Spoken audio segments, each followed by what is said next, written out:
Hello everyone, welcome back to another video. Today I'm going to be ranking every single roller coaster in Branson, Missouri, with one exception.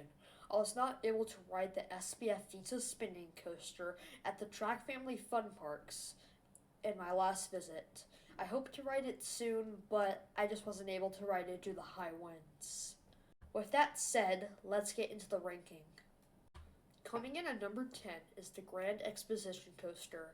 This is a Zamperla Gravity Family Coaster that opened in 2006. Overall, it's whatever. It's just a kiddie coaster. However, I really don't like these gravity coasters. They're very annoying. Zamperla could have manufactured them better, in my opinion. The trains are also super uncomfortable if you're over like 3'10". And I think Zero does a much better job with their family slash kiddie coasters. Coming in at number 9 is Funduration. This is an aerodynamics mine train coaster that opened in 1993.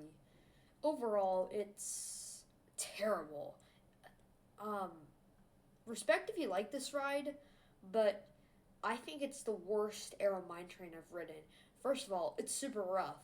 The year or season I went, they must have not been taking care of this ride well because the lift hill was rough. That's right, the lift hill was rough, which is absolutely insane. And the finale was just awful. It gave me a headache. I didn't even bother riding it on my last visit, even though I had the quick trail. It just still wasn't even worth it.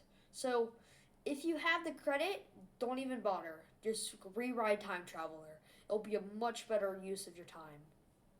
Between number 9 and number 8, there was a massive increase in quality. However, at number 8, it pains me to say this, but Wildfire, the Bolliger and Mabillard sit-down coaster, is at number 8. Now, this coaster is good, but it is what it is. I don't like B&M loopers very much. I'm not a big inversions kind of guy. I prefer other types of coasters, and this ride just isn't for me. I got a really bad headache, and this ride does have a kind of bad B&M rattle. The one thing I do say that's like really good about this ride is that first drop. I think the first drop is very good, and the restraints are okay. I guess they're fine.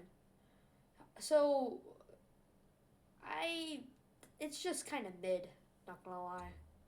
Coming in at number 7 is Fire in the Hole.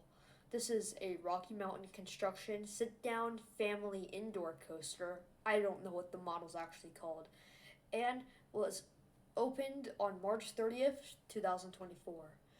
I do like how they redid the old Fire in the Hole and put it in a much more, um, they put it in a spot that fit the ride theme better in Fireman's Landing, I'm pretty sure. The ride is overall really nice. I do like the story, but to be honest, when I'm riding the ride, I don't really get what's happening because I only got to ride it one time. So I bet if I rode it more times, the story would make more sense. But I think like a town gets burnt down, like a firefighter, and you have to go save the town or something, and then there's some other plot going on. I don't know. I'm not an expert. Overall, this ride is really good, but it just doesn't have the things in a coaster I like. It feels bad just even putting it on this list because this is a really good dark ride, but I can't really call it a really good coaster, sadly. Coming in at number 6 is the Runaway Mountain Coaster. It is a mountain coaster that was made by the Aquatic Development Group. I've only ridden one Aquatic Development Group coaster, but it seems like their design method makes rougher coasters on average. Copperhead and the Branson coaster were made by Vegan, and they're a lot smoother in my opinion. This ride is still really fun, however. I like how you go out into the forest, and there are some little fun Easter eggs if you look out of the car on the way up. However, the thing that ruined it for me, and I have to take all of my experiences into account, sadly. I wish I could do it off my first ride I did, but that second re-ride was god awful. I had a girl in front of me with a little kid who's probably 6 years old, and they were going like 10 miles per hour. Okay, I get the kid probably didn't want to go fast, or both of them didn't want to go fast. But you're riding a mountain coaster. Some of us behind you want to go really, really fast, you know?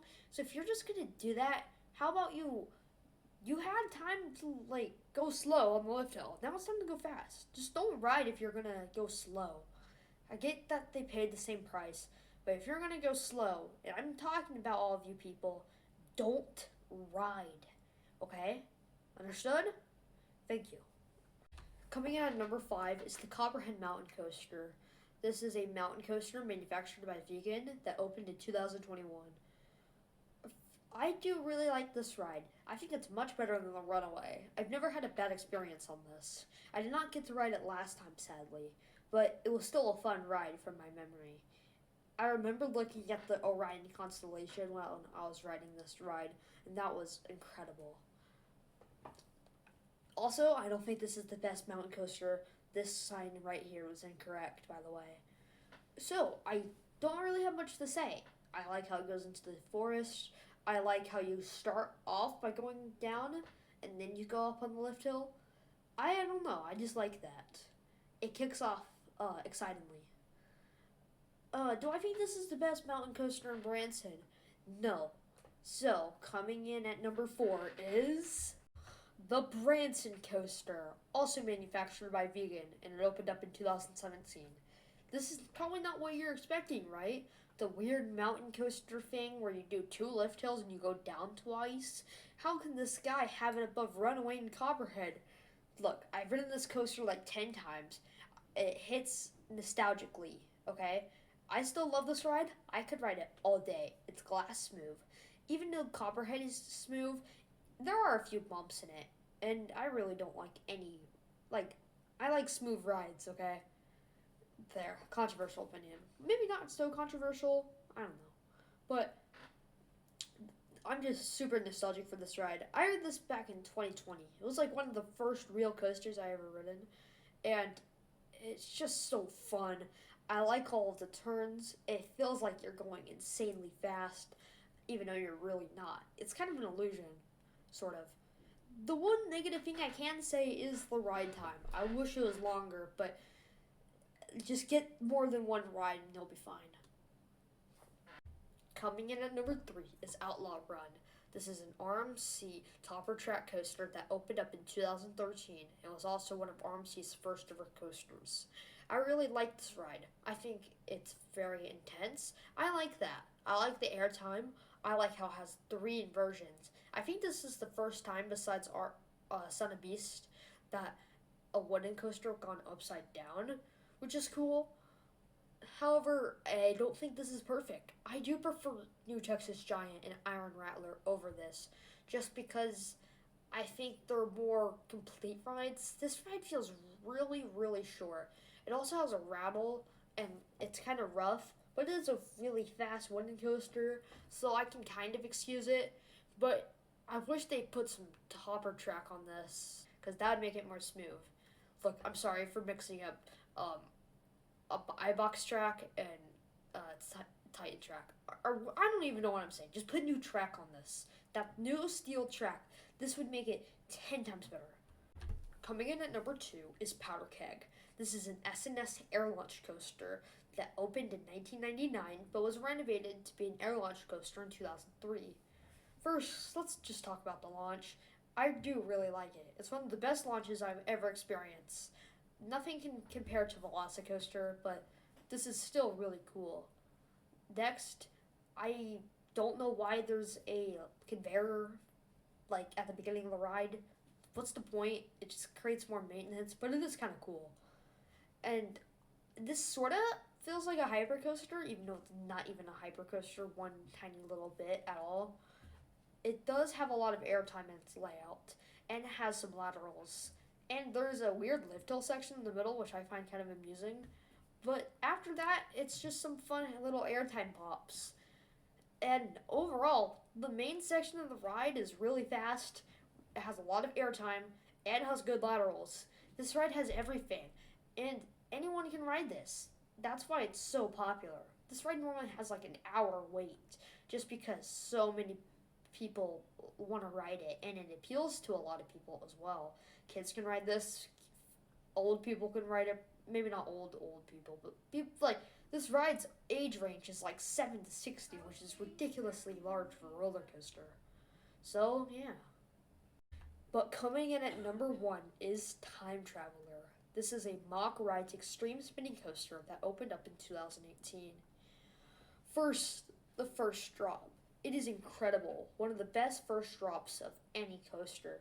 You do kind of have to climb a little bit, but it's completely worth it. I think this ride is on the side of a cliff, which it works brilliantly. I also think this ride has really good inversions. I don't normally say that, but this ride has good inversions. I just want to say. The spinning cars are also good. It did take me 5 rides or so to get really nauseous, but that's just because I rode another ride, which I don't know which, but that ride made me nauseous. So Time Traveler just kind of like made that worse. The launch in the middle of the ride feels very powerful, and the last launch, it's only a 15-mile-per-hour boost, but it feels really fast for some reason. It feels like you're adding an extra 30 miles per hour when you're only really adding 15. The last part of the ride is a little pointless, but why not? This ride is just fun throughout. I could ride this all day. That is my ranking of every single roller coaster in Branson, Missouri. I hope you guys enjoyed, and I'll see you guys in the next one. Goodbye!